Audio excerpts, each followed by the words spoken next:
আর এই মুহূর্তে ট্যাংরা কাণ্ডের আপডেট আপনাদের দেব। বেসরকারি হাসপাতাল থেকে আজকে ছাড়া পাচ্ছেন, যেটা জানতে পারা যাচ্ছে এক ভাই তিনি ছাড়া পাচ্ছেন বেসরকারি হাসপাতাল থেকে। প্রণয় দে তিনি ছাড়া পাচ্ছেন, তার নাবালক সন্তানকেও ছাড়া হচ্ছে। তবে প্রসূন দে তার অবস্থা এখনও কিছুটা সংকটজনক থাকায় তিনি হাসপাতালে ভর্তি থাকছেন এবং এই প্রণয় দে এবং তার যে নাবালক সন্তান তাদেরকে সরকারি হাসপাতালে ভর্তি করা হবে। আর এর মধ্যেই যে খবর পাওয়া যাচ্ছে যে লালবাজারের হোমিসাইড শাখা ট্যাংরা থানার পুলিশ তারা বেসরকারি হাসপাতালে পৌঁছে গিয়েছে, তাহলে কি আজকেই তাদের পুলিশ হেফাজত?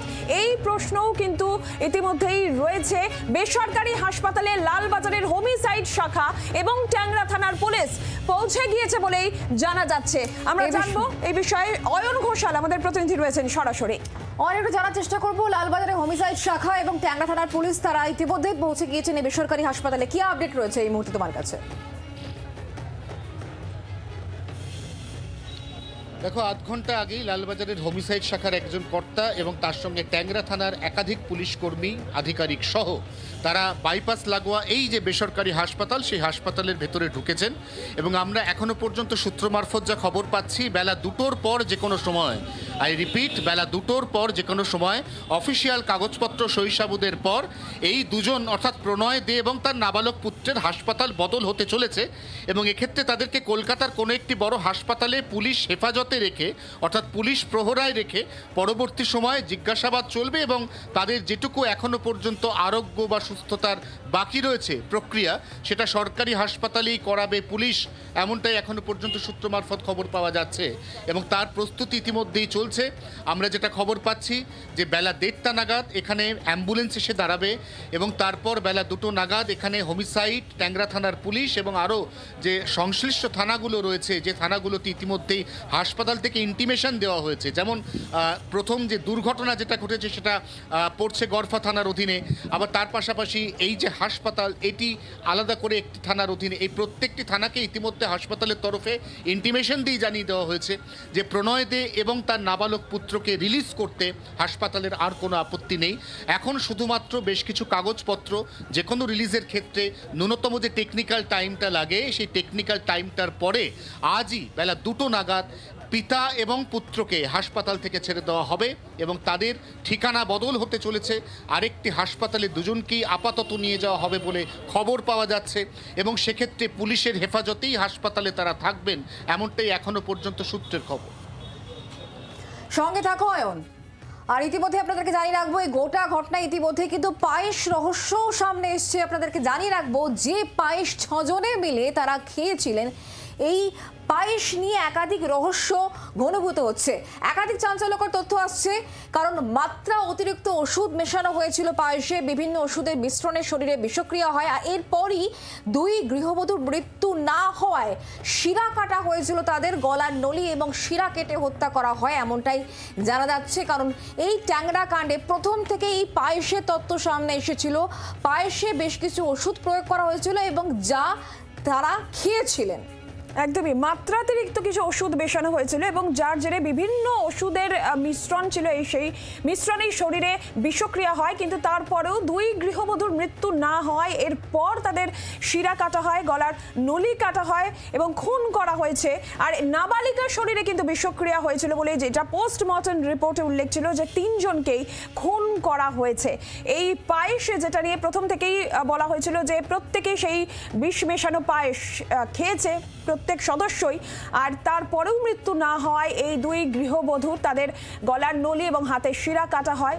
একাধিক মাত্রাতিরিক্ত একাধিক ওষুধ সেই পায়েসে মেশানো ছিল এবং তারই একটা বিষক্রিয়ায় এই যেটা হয়েছে বলে জানতে পারা যাচ্ছে। এবং তারপরেও মৃত্যু না হয় 2 গৃহবধূ, তাদের গলার নলি এবং হাতের শিরা কাটা হয় এবং তাদেরকে খুন করা হয়। কিন্তু নাবালিকা, তার শরীরে কিন্তু এই পায়েসের বিষক্রিয়া হয়েছে। 3 জনকে খুন করা হয়েছে, যেটা পোস্টমর্টম রিপোর্টে উল্লেখ ছিল।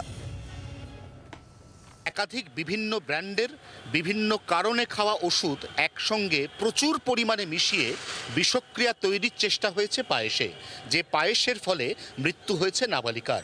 কিন্তু পায়েসের প্রতিক্রিয়াতে 2 গৃহবধূর মৃত্যু না হওয়ায় তাদের মৃত্যু নিশ্চিত করতে তাদের শিরা এবং গলার নলি কেটে তাদেরকে হত্যা করা হয়েছে।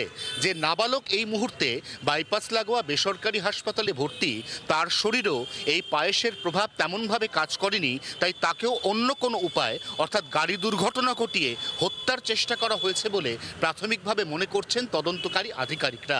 এক্ষেত্রে সবথেকে গুরুত্বপূর্ণ বিষয় পায়েসের প্রতিক্রিয়া কার ওপর কতটা পড়েছিল এবং সেই প্রতিক্রিয়ার পরে এই দুই নাবালক, যার মধ্যে এক নাবালক বা নাবালিকার ইতিমধ্যেই মৃত্যু হয়েছে এবং আরেকজন নাবালক অনেকটাই সুস্থ এবং কথা বলার অবস্থায় গেছে, তারপর তাদের সঙ্গে কি করা হলো, পরিবারের দুই সদস্য তাদের সঙ্গে ঠিক কী আচরণ করলেন, তাদেরকে কি বোঝালেন এবং বোঝানোর পরে এই শহরে গাড়ি নিয়ে বেরিয়ে কোন কোন জায়গায় গেলেন, কোথায় কোথায় থামলেন, সেখানে থামার পরে তাদের কি কি অ্যাক্টিভিটি ছিল, তার সমস্ত কিছুই খুঁজে বার করার চেষ্টা করছেন অনুসন্ধানকারীরা। 24 ঘন্টার জন্য ক্যামেরায় অরিন্দমের সঙ্গে অয়ন, কলকাতা। আমরা এই বিষয় নিয়ে আবার একটু জানবো, কথা বলবো। আমাদের সঙ্গে অয়ন রয়েছেন, আমাদের প্রতিনিধি সরাসরি। অয়ন, প্রথম থেকেই পায়েসের তত্ত্ব সামনে আসছিল, একদম ঘটনার পরপরই ঘটনাস্থলে যখন সিপি এসেছিলেন তখনও তিনি পায়েসের কথা উল্লেখ করেছিলেন। প্রত্যেকেই পায়েস খেয়েছিলেন। যাদের যাদের জ্ঞান ফিরে এসেছিল তারা চেষ্টা করেছিলেন যে তাতে বিকল্প অর্থাৎ প্ল্যান বিটাকে সাকসেসফুল করার, এবং সেই অনুযায়ী তারা এগিয়ে নিয়ে গেছিলেন। তারা যে কাজ করতে এসেছিলেন বা যা ভেবে রেখেছিলেন দীর্ঘদিনের পরিকল্পনায়।